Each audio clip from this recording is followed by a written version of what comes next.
Chapter 7 Soul Realm. I arrived at a point where, in order to move forward in life, I have to embrace my authentic self. No more hiding. No more pretending to be afraid of the consequences of not fulfilling what's expected of me. I no longer obey walking the path which I thought was laid out in front of me. The key words being, I thought. I love the feeling of alignment. I know how it is when I convey my services from this state. There is no doubt.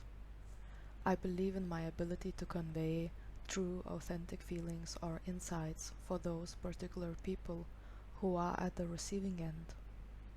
I convey my research of the mind and of the soul realm. Nothing is as important and fulfilling to me as this task. And once I tapped into the source of my soul, to be honest, I don't know what to call it, and I am just playing with the words. I reclaimed my long-lost power. I imagine I am emitting an electromagnetic currency, which those who encounter me, if they are open, can cash in. At a certain point, my momentary state makes no difference anymore. The underlying ripples, like bass sounds, can go through walls and down to the bones to shake things up with their vibration. The lighter, higher frequency sounds need to be well tuned in order to harmoniously affect the recipient, just like our emotions do. And so I keep a sharp eye on processing my feelings as they come at that very same time, as I know my work quality depends on it. The emotions, though, don't have to feel light. They can just as well be raw. The most important thing is being non-resistant to it. Just letting them flow through the system. Sometimes in that flow it calls for action or a calming, maybe confronting conversation. Whatever it takes, whatever it wants.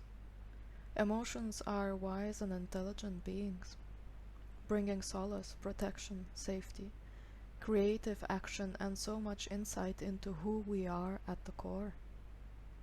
It even carries past lives' memories in it, not only suppressed and long-forgotten childhood wishes.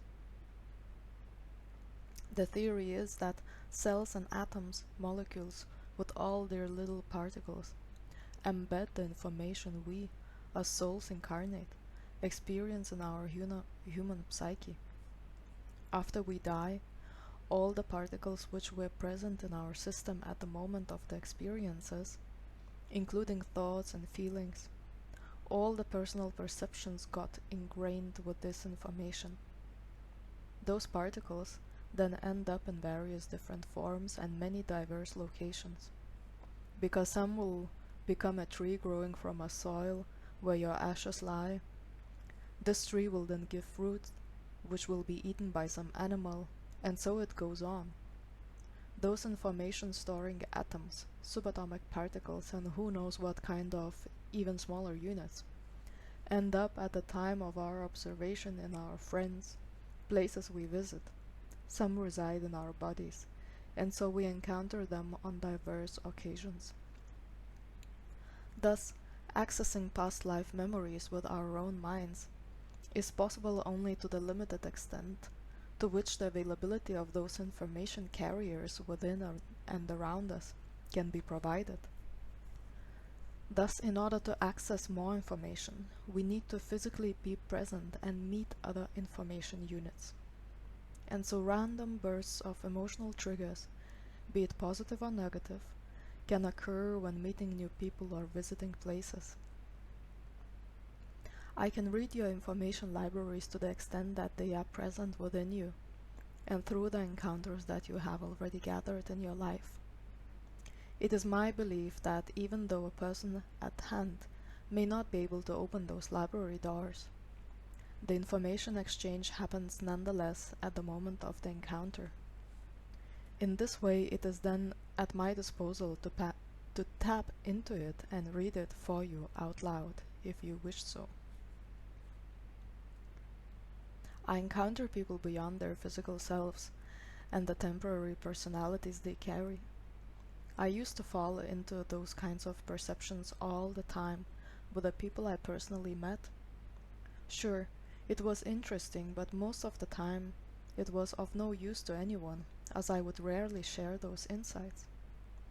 Imagine a person you just met at work starting to tell you about your past life in Mesopotamia as a tradesman or something. That would not go well for my everyday earthly lifetime. So it remained like a door always open to those places for quite some years of my life. I don't say it would happen all the time, but certainly randomly and often. And it would also be confusing because it would try to stretch my mind to receive information clearer, but it would also bring my imagination forward, and it would all sometimes unrecognizably mix up. I lost this inner sight into past lives and other finer perceptions outside of myself for a couple of years, focused on grounding myself, opening myself emotionally, and looking for ways to live stress-free. I was brought back to the basics after some spectacular-looking years. Nonetheless, it was mentally exhausting being pushed and pulled, not knowing where my calm and peaceful self is. Having this state became a clearly expressed desire that came into fruition. I've got the circumstances to develop it, inner and outer ones. Now, after this phase is over, I try here and there to tap into my previous perception realms, and to my own surprise, it works clearly and simply. No more tricks to disentangle information are needed. No more specific practices to apply to be sure of what I perceive as tangible and real. After over 10 years of dealing with it personally and training, I know how to distinguish right from wrong, how to silence it, and how to allow the flow at last. Some days are more aligned to this work than others. Maybe astrology makes an influence, my own occupation or stress levels, solar flares, and I honestly don't really care what else. I just know not to push it, but to put my focus and intention on perceiving what's intended and then being alert for signs, indicators, or pulls drawing me to certain places or circumstances that would enhance my ability to perceive. Sometimes it's having a day off with no plans ahead of me. Other times it's going for a walk, or maybe waking up early and staying in bed for an hour, tapping into my inner source. This method has allowed me recently to find some acceptance towards my younger brother and my relationship with him. It wasn't this way growing up, but the past years sharpened some feelings of not belonging and not being wanted. Certain topics are pre-programmed to appear at a certain stage of our evolution. I came back sobbing from the Christmas gather-up. Nothing happened. I simply couldn't find a way to feel connected. And the pain was so immense that it was overwhelming. Usually simply staying with the feelings already does the job, but not this time. This time I needed to take a higher caliber weapon to address my wounds. I did the past life reading for myself in connection to my brother. I was abandoned by him when he was my mother, and our now mother was my grandmother. It was a lifetime of service in an English mansion, and she, my now brother, after giving birth at the age of 17, living a life of a service maid, understandably couldn't bear the thought of such a life ahead of her. So she ran away, leaving me behind with no father but a grandmother who didn't approve of her daughter's actions in the first place. I had a home, not my own, but it was like they had adopted me. That's the illusion I fell right into in the beginning of this lifetime. But I have never seen the need to dig deeper and look for other reasons for my life being pre-programmed this way. The sobbing stopped the moment I saw the origins.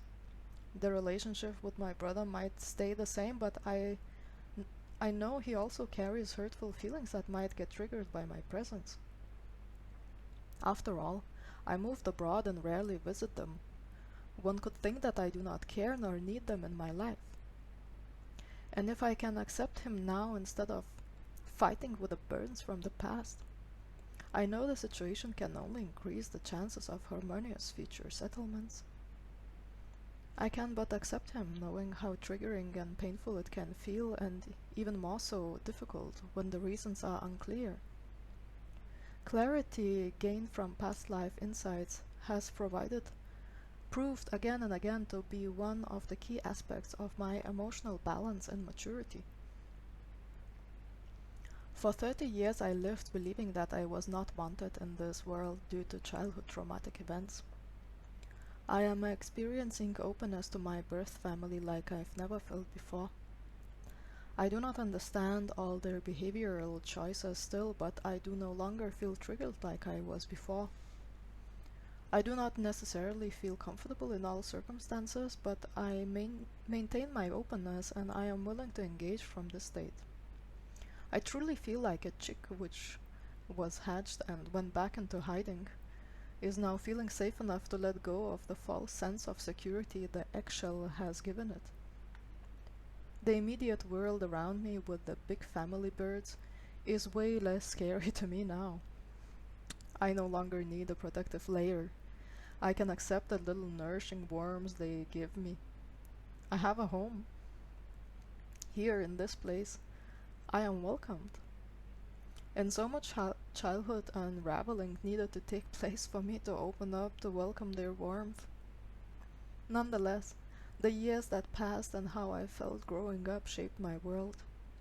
I came to the conclusion already a long time ago that it must have been a plan laid ahead by my own soul. Now I simply better see why. The contrast and the difference between those two states are immense and barely measurable. And I receive now what I needed all along, what I never was open and willing to receive. I am quite shaken by the sudden change, and proud of my math theory application of the real world being correct.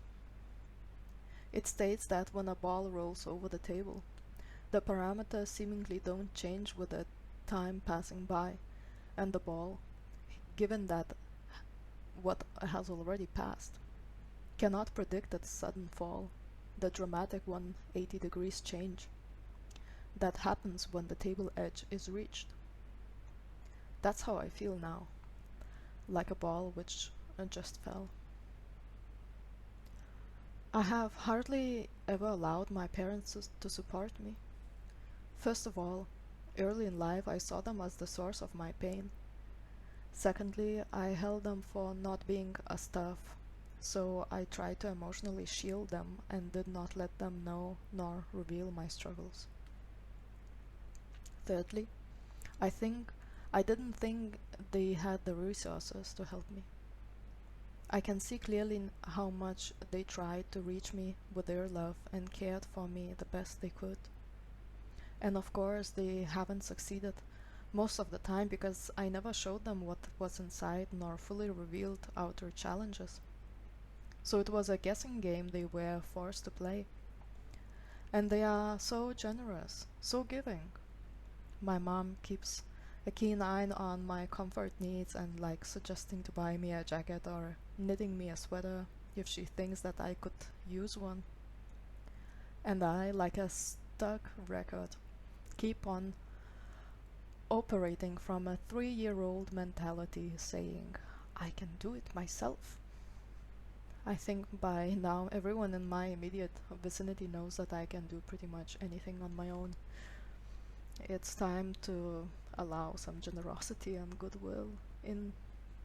6 years ago in the Peruvian jungle, I was faced with an ayahuasca ceremony where I was placed in the state of receiving, a very general topic of receiving, and I was slightly shocked by my response, revealing how much work still lies ahead of me if I want to live a prosperous life, because I turned back from accepting things. The intention was born. The intention of becoming a magnetic being, attracting resources and kinds of goodness versus being an electric being. charging forward towards what I wish for and constantly running behind them. It is time to allow myself to be pampered by my parents if they feel drawn to do so. Feeling that warmth of loving care allows me to relax, knowing that I do not have to struggle on my own, nor do I have to manage tasks that are bigger than my capacities. It's a different kind of relaxation that takes residence in me. I am not alone, and I'm sure my parents feel something good and similar, as I imagine not being allowed to care for their child must have been a great burden and cause of deeper than heart pain.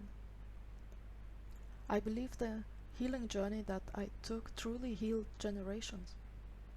We can now catch up on what we wanted but were prohibited from by choices and maybe important to life's path lessons laid as obstacles for us to deal with by our souls. When struggles pass, it all makes so much more sense why they were there in the first place and why it is worth continuing on a journey to reach the long lost goodness projected to be reached when tests are passed. I've been keeping myself in an emotional loop, disconnected from my parents in the early years of my life. I marched into the world with the responsibilities of an adult and longings of a child, plunged into relationships hoping for that stable emotional ground giving love, tried filling a hole inside. It brought me many mostly temporary good friendships and mostly painful and dysfunctional romantic endeavors. Where sexuality is involved, core intimacy wounds, as in dearest to the heart principles, are put on a scale. Will this person live up to my 3-year-old self's needs and desires of a non-wavering, single-focused adoration? I sacrifice my personality to become everyone's wish fulfillment in order to get that love. Little did I know it would lead me to more and more bursts, bubbles, while following someone around, begging to be cared for and admired. It is an important lesson, a lesson I inherited from my parents and grandparents. How many generations in my grandfather's bloodline carried this pain? I am proud to say I have gained a stable, intimate, loving connection and recently discovered that prioritizing myself, like a cat, is what takes me out of the emotionally draining loop. Life is even more fun now. I have dreams about my future without compromising myself to others' opinions and express different desires. Two individuals sharing a part of life's journey, open to change, wishing each other only the best, not scared of one day needing to step back from each other when a wish fulfillment comes across a loved one's way. It feels freeing, knowing that the deeply loving, full of understanding, accepting all that I am connection will be there even if the circumstances change. Believe it or not, that's a new feeling to me. Parents' love, no matter how strong, did not heal me, as they were involved in pain's creation.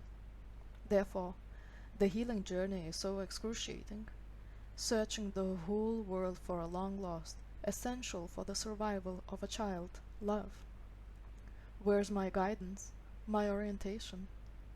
Lost in the woods, looking for a way out.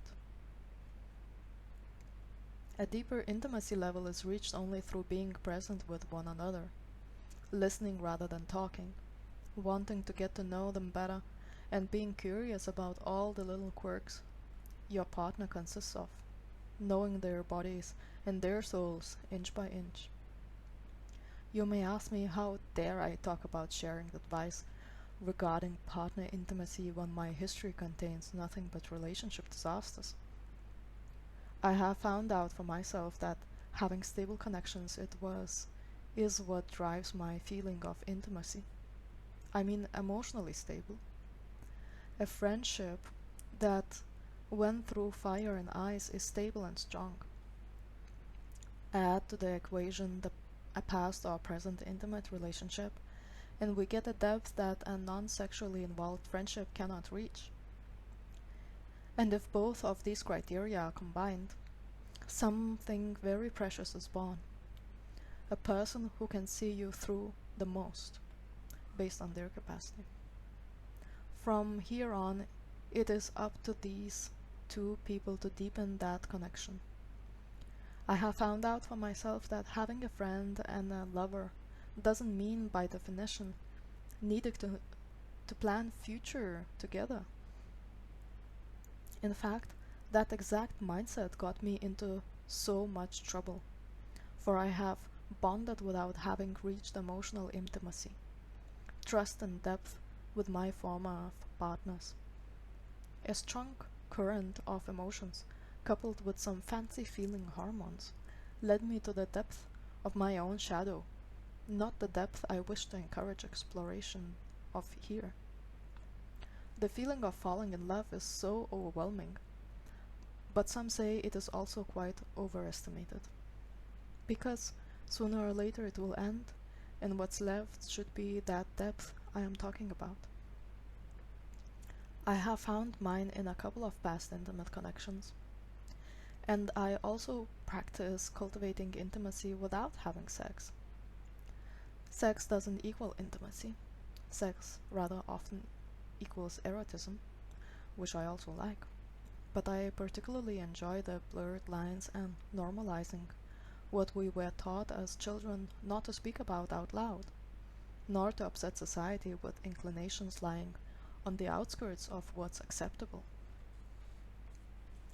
I find bringing pleasure to our partners of great importance, be it through taking an initiative for sexual play or just doing something for your partner you know they love and enjoy, like having some chocolate together or a cozy movie night. The important part is creating space for another to feel nourished and cared for without putting any restraints in the form of wanting to receive anything in return. A pure act of giving pleasure.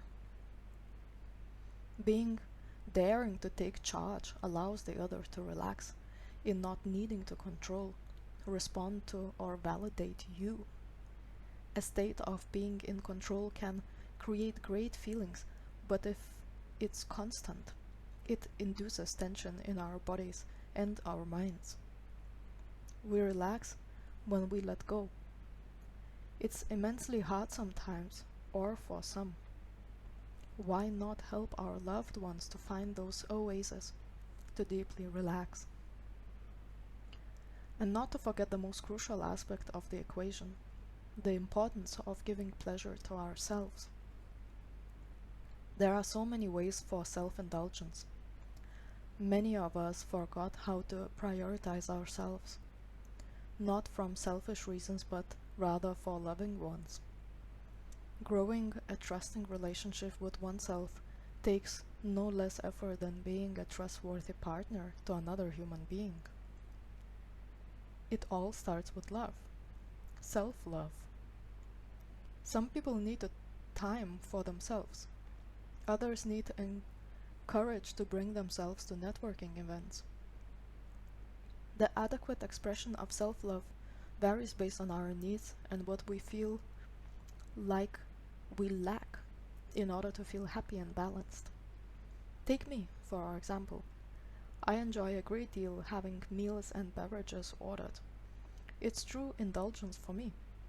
Having grown up in a household where I was taught to save and not overspend on non-basic things, doing the exact opposite now brings me the feeling of luxury and self-indulgence. And it is absolutely important that I give this pleasure to myself. It is an act of generosity. It doesn't feel the same when offered by someone else. I might even think that I can afford it or that the gift is too much to accept. But those exact thoughts belong to the lack mentality. When I give it to myself, I'm stepping out into another paradigm. I just simply need to find the taboo in my mindset, and I will have found a new source of self-nourishment.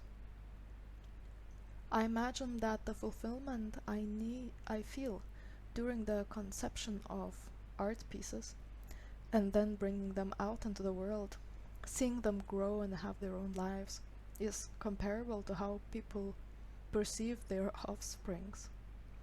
And maybe for some reason the ayahuasca ceremony, in which I thought I was encountering my future children, just the same could have been a yet undeveloped or suppressed inner child aspect of myself. They were portrayed as boys, as these personalities are go-getters, action-oriented entrepreneurs, single-mindedly following the goals set ahead. These qualities refer to the masculine side we all embody, and no wonder it became present in the same time when the internally reversed rules of my female and male aspects were healing and finding balance within myself. The vision of my future children I created slowly dawns on me as actually being the vision of yet undiscovered inner aspects of myself, a healer and an artist. This is who I am. The art I create are my children.